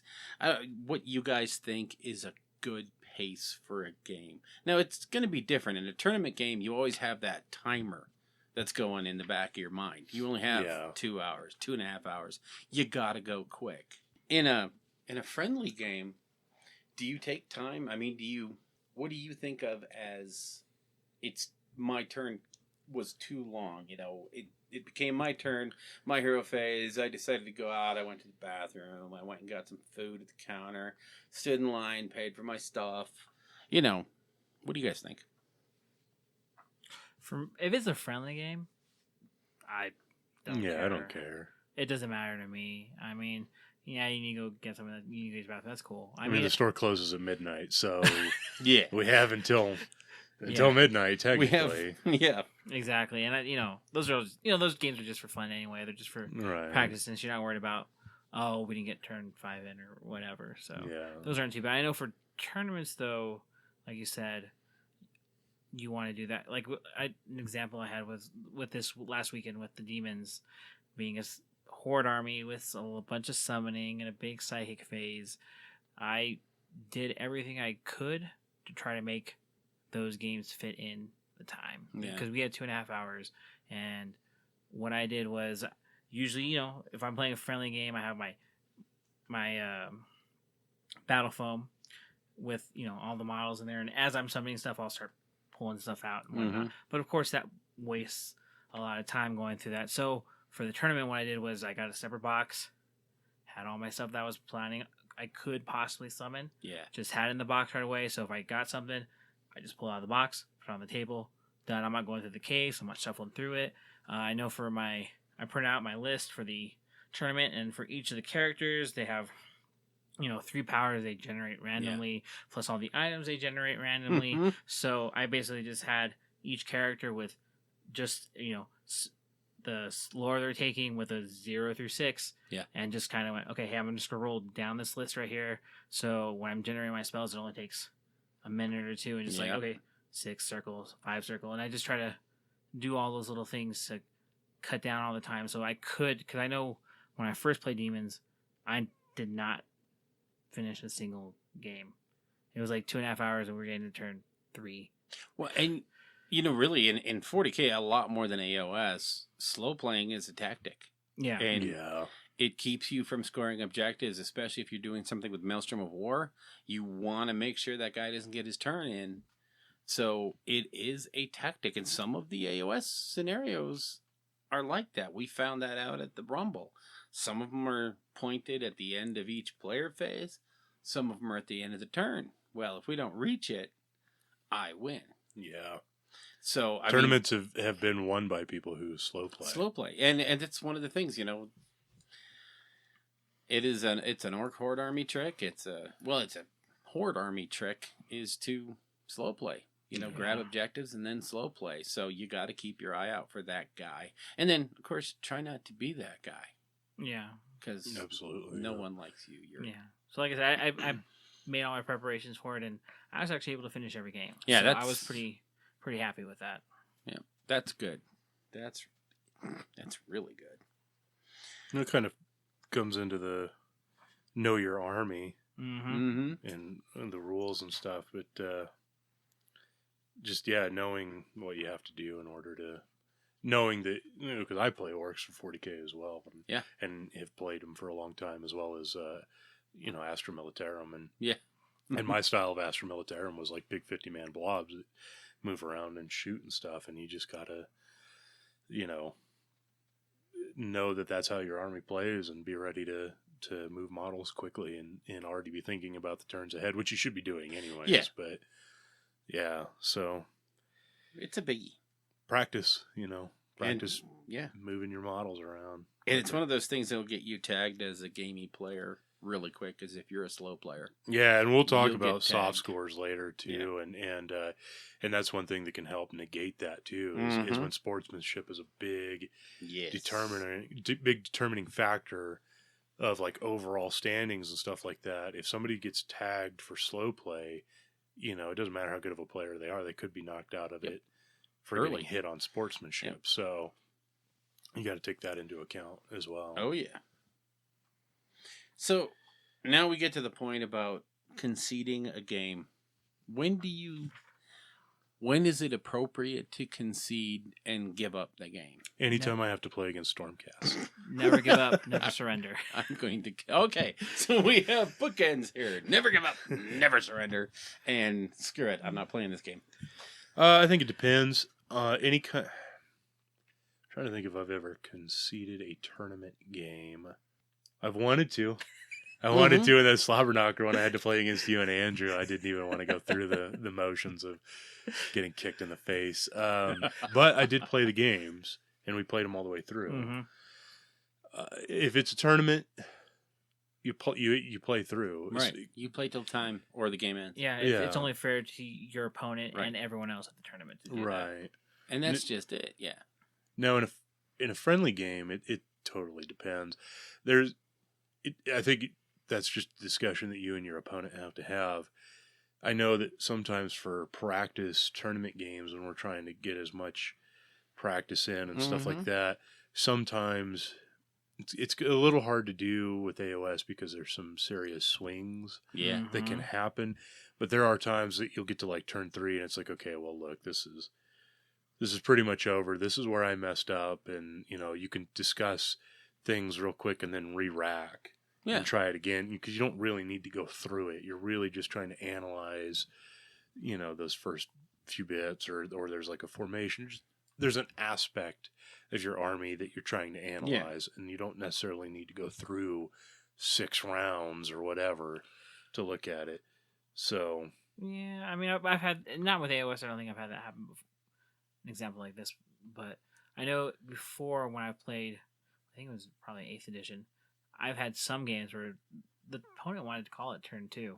I was like, I'd be like, no, let's play it through, and they wound up beating me by turn by the end of the game. But yeah, 8th kind of swung like that too sometimes. But there were also times, like I remember playing Youngblood sometimes, and he would go first with his Empire, roll steam points for his steam tank, blow up his steam tank. Oh God! And then half his army would roll off. He did that 2 games in a row. Oh my! So it's kind of like, let's not say we did. Let's kind of rack this one again and re-rack it and play over, man. Because this is a non-game at that point. But Yeah, it's in tournaments. No, you don't concede. And don't, that's just don't concede unless you're ready to get kicked out of that tournament. You'd never want to go back because you're going to give yourself a bad name. Yeah. Well, And in some tournaments, if you do that kind of stuff, you will get banned. Yes. Well, I think Slobberknocker had a rule like that. Was if you concede, you're done for the rest of the. Right. You're done. Right. You're not gonna play the rest of the games. So, friendly games, though, that's kind of a discussion between you and your opponent. It is. And again, this is mostly for the tournament stuff. Oh, yeah. Then never do it. It always... Unless you want to be that guy. Yep. Yeah, and you will. know. You'll get that name. You Plus, will. I mean, you're paying $60, $80 to go Yeah.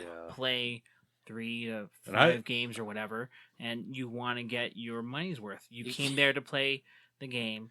You want a game. Play it through to the end. You're paying good money. You're paying hotel, travel, all that other stuff. You want to get some games in. Yeah, I've seen guys, in the 2-day tournaments who are playing, game 4 Sunday morning after drinking all night, getting 2 hours sleep, playing game 4 with nothing left to play for, and all they want to do is not lose or whatever. Not throw up on the table. Yeah, that's a key too. But yeah, and watching those guys just, turn 1. I don't think I can win this one. I'm out. Done. And, the look on the other guy's face is like, what? Yeah. I mean, I got out of bed to get down here to play, and I was partying last night. Yeah. I've had players concede against me in tournaments before, and it sucks because you get this feeling of like, well, am I the jerk? Like, did I make this game unfun for you? Yeah. Because I thought we were on the same page. Like, I know my army's hard, but we are at a tournament, so and your army is just as nasty, so it can't be that. Yeah. Is it something I said, or it sucks. It does. It's a horrible thing. I hate conceding. I think it's rude to do to the other guy, but I've heard some other people explain it away and say, why waste everybody's time when you could possibly be getting ready for the next one? I don't see that as a thing. Yeah, no. Most tournaments, you don't know what your next game is. Yeah. So, Yeah, I don't see it. But like we mentioned earlier, it's not fair to everyone else. Yeah, because giving the other guy, max points or however the tournament decides to do it. I mean, because someone else might be in it to, might actually have a chance, and because you conceded, the other guy's gonna submarine to the leapfrog top. over them. Yeah. Yeah, that would suck to lose a podium because, your last round you had a slug match and got like an 18-2, and then the guy next to you, his opponent quit, and he got a 20. He got a 20, and so he jumps over you and wins, gets a spot on the podium. And, that sucks. So it's just wrong. Don't do it. Ever. So the next thing that we're going to bring up is the coach or kill. And this is obviously not in a tournament setting. It's in the friendly game setting, but when you're teaching someone new. Yeah, well, you run across a player who's either not at your level or, well, that's pretty much going to be it. They're just not quite up to your standard of either game knowledge or army creation or what have you. They brought a terrible list. Sure. Do you kill that person? Do you crush them? And then, talk to them about it after the game? Or do you take a moment and say, hey, listen, here's the deal. I am going to kick your teeth in. There's nothing I can't help it. I cannot play down to you. Let's turn this into a teaching game, and we'll work on tactics. We'll work on this, that, and the other thing. Do you have that conversation, or do you just play down to the other guy? I think it depends. I certainly don't think you say, I don't think you look at the opponent's army or whatever and say, look, man, I'm going to smash you off the table. This is going to be a non-game. No, not before the game. But that's kind of rude. I mean, unless it's James and you're talking smack. But well, we all do it. So yeah. But if it's a new player, especially new to your group or something like that, Dylan,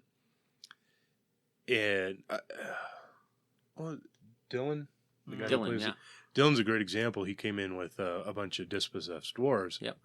And he was talking about how he hadn't really played Age of Sigmar Mm-hmm. or anything. And so I said, okay, well, you and I can play, and we'll use match play to kind of get an even army together, and then we'll just go through the game and the mechanics and make it a teaching game. Yeah. And and we both played to win it for Yeah. sure, but I definitely had to remind him about a lot of his buffs and stuff like Yeah. that, and things that he could do, and the order of the phases and whatnot. But I guess you could say, kind of went for that kill thing. I certainly was trying to win it. Sure. I failed because 800 points or whatever, Dwarden are pretty scary. Didn't he put like cannon shots in your face? Yeah, he had a cannon and they had a Rune Lord making it like Yeah. Ren 3 or something. Yeah, Yeah. it was crazy. So whenever it's like a new person, I definitely take that coach. That coach thing. I mean, you'll hear stories about how, like, yeah, I came into the store and I never played Warhammer before, and I remember it was my first game against so-and-so, and they just smashed me off the table, and I loved it, and I wanted to come back and keep getting my face smashed in. Yeah, James, like you, huh? Guy, yeah. Oh. Damn it. It's all good. Yeah, I mean, I'm trying to think if I think I went through that phase too in 40K. In fact, I know I did.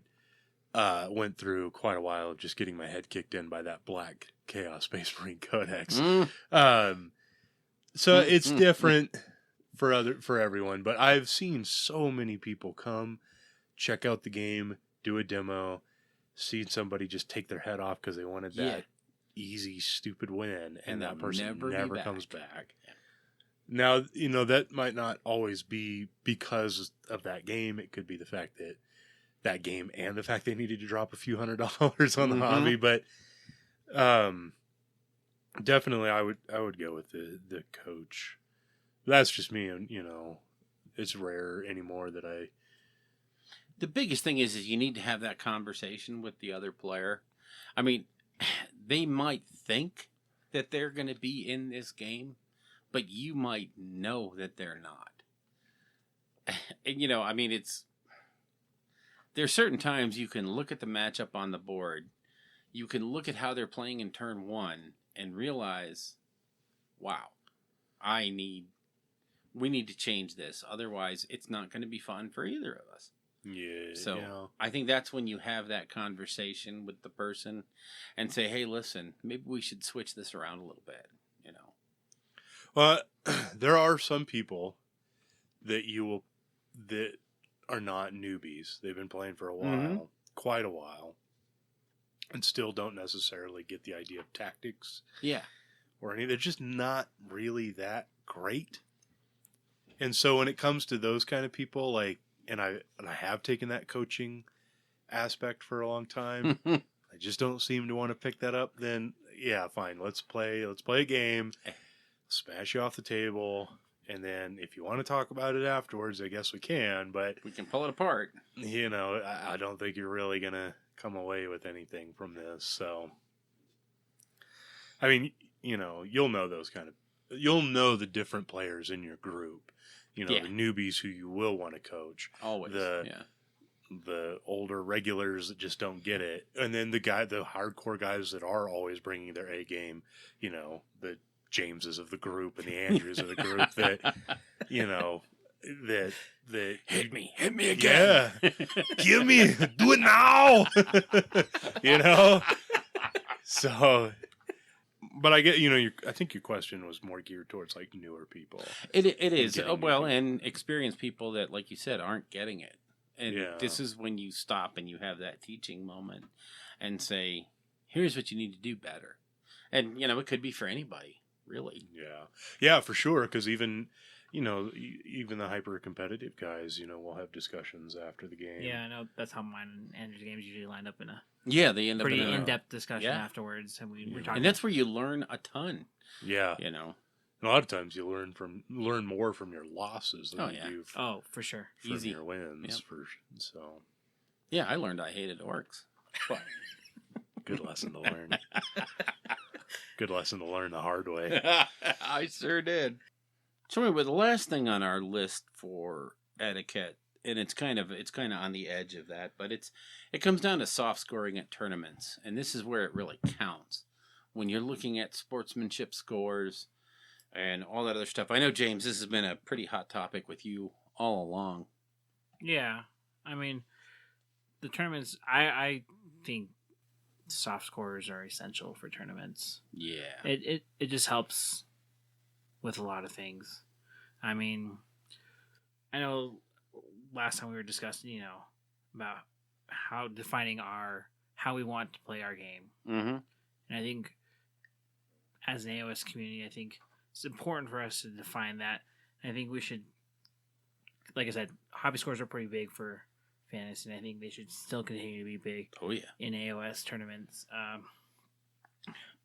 It just helps keep a lot of those shenanigans down, like Elric was mentioning earlier, slow players. Yep. You penalize them for sportsmanship. You got, guys that are being douches, penalize them for sportsmanship. Someone who's, and if you have painting scores, it helps keep that arms race down just a tad. I mean, I know that it can still happen, and you're still going to get people that paint quickly and can put out a 3-color minimum, but they're not going to be winning best overall with that. Exactly. And I think that's what we need, and that's another thing is where you put the emphasis on who's the winner. I know for fantasy tournaments, the winner was best overall. Best overall. That was the prize you were going for. And best general, the guy who smashed most face was, he was just a sub prize or whatever. You know. The 3-color minimum guy, and congratulations, you smashed face, but you didn't win the tournament. Whereas, like I said, a lot of the 40K stuff I know it's all about who won. Painting's just an afterthought. Oh, this guy got best painted, whatever kind of a thing, or this guy got best sports. If they even, I don't think they have sports in a lot of them. It's so weird in the 40K community because everybody expects to play against painted armies, and yet it doesn't seem to count that much at most of the different tournaments. It's all the beat face. It's all the, who crushed who. So was that how they do it for ITC events? Yeah, I think ITC, because I don't know for sure. I don't know either. But I think it's just based on points. Battle and if you have points. and if you have a Battle 3-point, if you have the 3-color minimum, you're fine because you're playing. You're in. But does it have to? Does it have to be painted? Can you play with gray? Well, I think the way the ITC stuff works is they just provide a format and you can change it. Yeah, the But TO's it goes set. towards fair points enough, for your score overall for your ranking. Okay. But I think TOs do have some things that they can change, some rule sets they can change, the format how it's scored and stuff like that. I don't know too much about it. I just know there's some things they want you to do, and the rest is up to the TOs. Yeah. So, but I think a lot of the 40K, like I said, 40K tournaments is who smashed race, who won, and painting's an afterthought. Sportsmanship is non-existent. Yeah. If it, Well, if you it's don't even see there. sportsmanship in 40K tournaments almost ever. Yeah. I don't see it that much. Yeah, I'd say I'm a big advocate of the soft score thing too, because for a lot of the same reasons, the painting helps, I guess, with that arms race to an extent. Plus, it just heightens the overall quality. Yeah. I think of the event. Yeah. If all the armies at least look decent on a table that looks good and stuff, it just increases the overall enjoyment. Yeah, plus you're not going to get the stuff where the guy just went out and bought the power army, spray, put together, barely, spray painted it and just, slap some colors on there, you know what I'm saying? Like, most of the time they don't even get around to that part. Yeah, exactly. I mean, because this is a hobby. Right. It's not just gaming. I understand, some people it's not their thing and they're just there for the gaming. Cool, you get best general. But you even look at somebody like you mentioned him before. You look at Brian the Hobby Killer. What's he doing now? He's painting armies. Yeah. He's really gotten into it.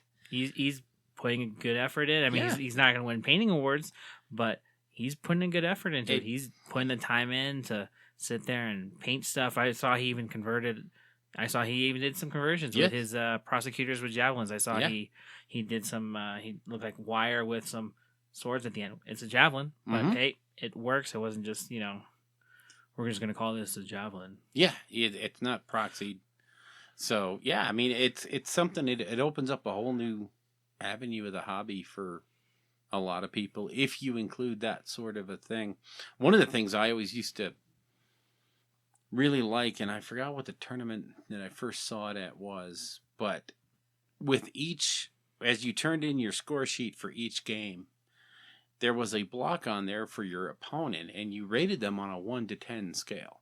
Oh, How much fun it was to play against that guy. Was he, and this is where I like that, because you were getting those points throughout the entire tournament rather than, was this guy fun to play against a checkbox? That's really hard to score as a TO, and also to judge. The problem with the giving my opponent a score of 1 to 10 or 1 to 5 is you'll get people, really gamey people, who will tank their opponent's sportsmanship scores in the attempt that in the long run it'll help them. Yeah. overcome that's them. that's an argument that I think that's why a lot of 40K tournaments don't have them, because that's a big, huge it argument is. in it. But I mean, as a TO, you can look at this guy and he's handed out zeros to his last 3 opponents. Something fishy's kind of up, and the other guys in the rest of the games they've gotten 7s, 10s, whatever. Yeah. You kind of know what's going on. What there. happened and that's there. when you call. That's Shenanigans. assuming you catch it. I mean, if you have like 100 player No, tournament, yeah, exactly. That's a little hard. I mean, yeah. Well, that's where you need that, the good tournament software to help you out with that kind of thing, to do that. Well, I mean, you Yeah. look at the ITC guys, they just announced that they now have the app for AOS, just like for ITC 40K. So you can run your entire tournament through their app now. Now, I've never done it, I've never seen it, but you definitely need something like that to help you with anything more than, 15, 20. I truly believe that the soft scoring, it's such a big part of the way they want AOS to be played, the way Games Workshop wants it to be done. Hell, their first tournament was all based on sportsmanship. Didn't matter really whether you won or lost. Yeah, It was, exactly. did they enjoy playing against you? So, Yeah, I think there's a good line between, and the other thing is not just having them, but having them weighted Matter. appropriately for the kind of tournament you're going to run. If you're running a more fluffy kind of tournament, I know when we used to go Lost Souls up in Colorado, that was a more of a fluffy narrative kind of tournament. I know the scenarios were kind of, they had a lot of stuff, and it wasn't necessarily, it was still a tournament, but it wasn't like hardcore. We're playing the 6 games out of the book, yada, yada, yada. It had, Ryan used to pour a lot into those scenarios and how it worked and stuff like that. And for those tournaments, I think hobby was 50% of your score. Yeah. Sportsmanship and paint was 50% of your score for that tournament. Yeah. And there's other tournaments where it's 10%, 20%. That's fine. It helps control it a little. I know for Masters, we kind of I don't think they weighted it appropriately for Masters when that was going on.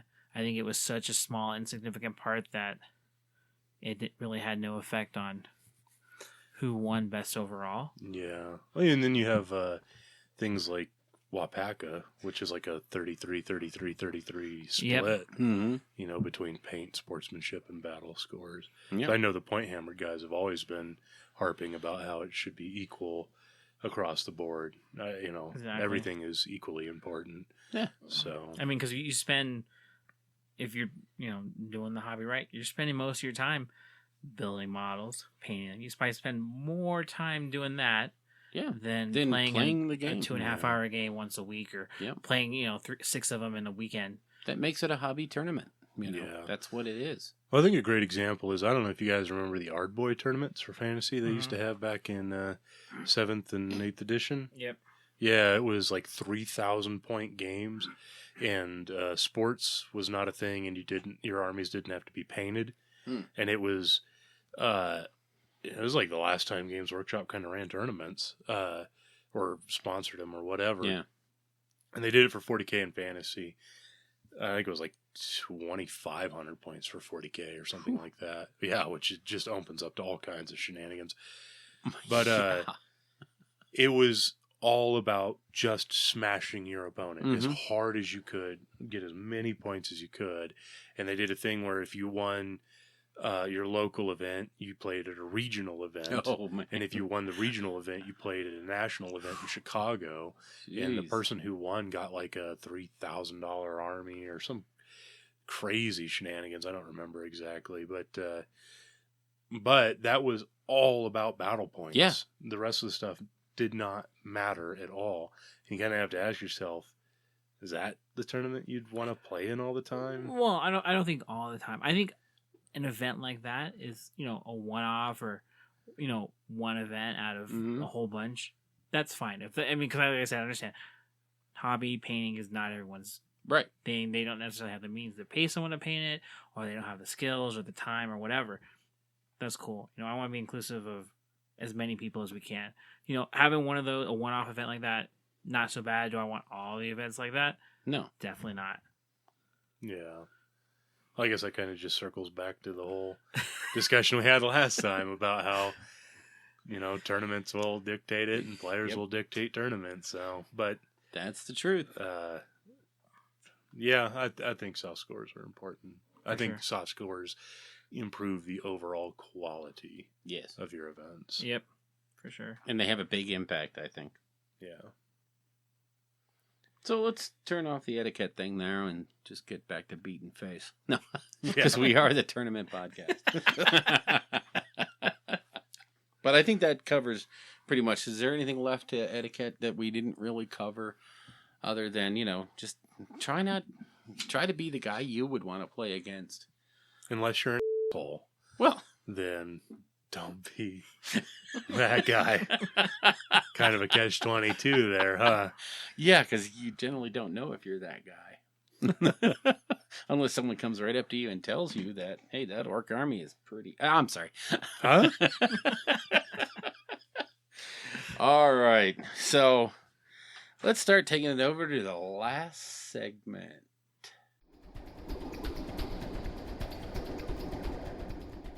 The Realm of Sunset.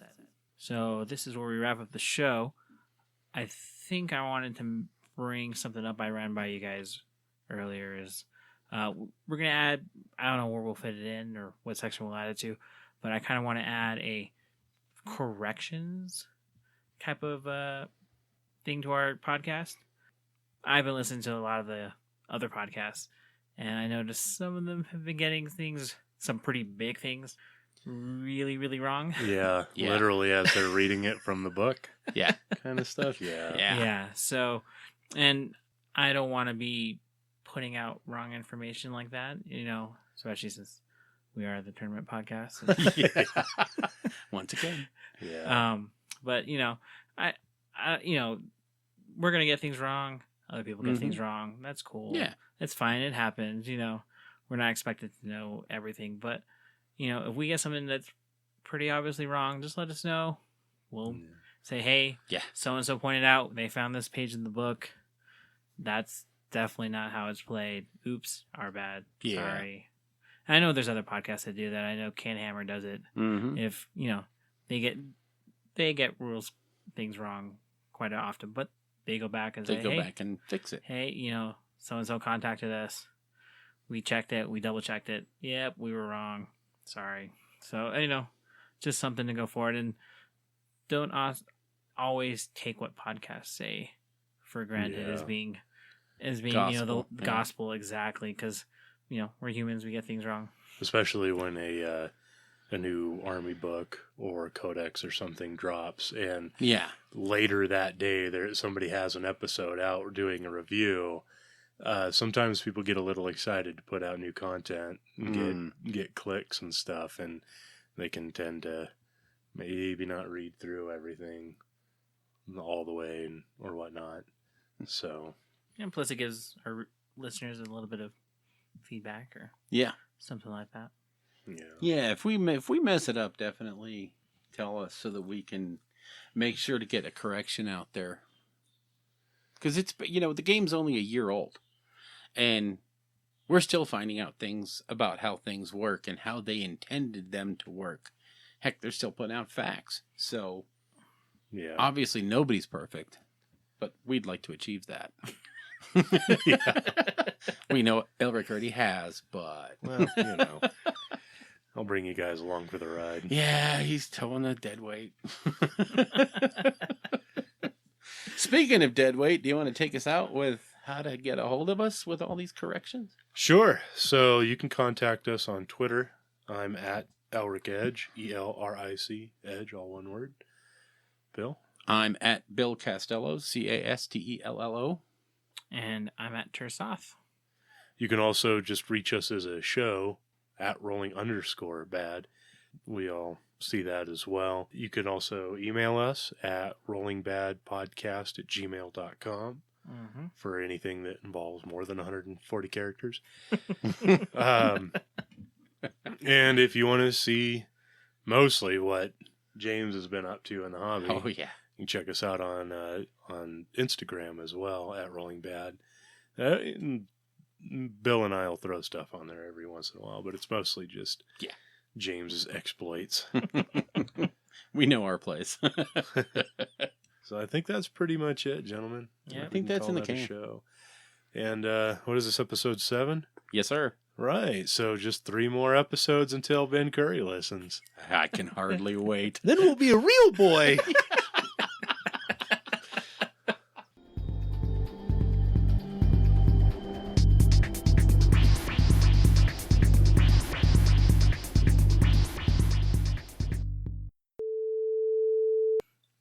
Oi! You're listening to Rolling Bad, episode number 7. On tonight's episode, one fat manling talks to another fat manling who talks to another fat manling. Now shove it! I'm listening to me show! Starting and... Welcome to the Rolling Bad Podcast, episode number XX, coming to you from the desolate wastes of Albuquerque, New Mexico. We're recording on date, and I am your host, Triple X. With me are Double X and another Triple X.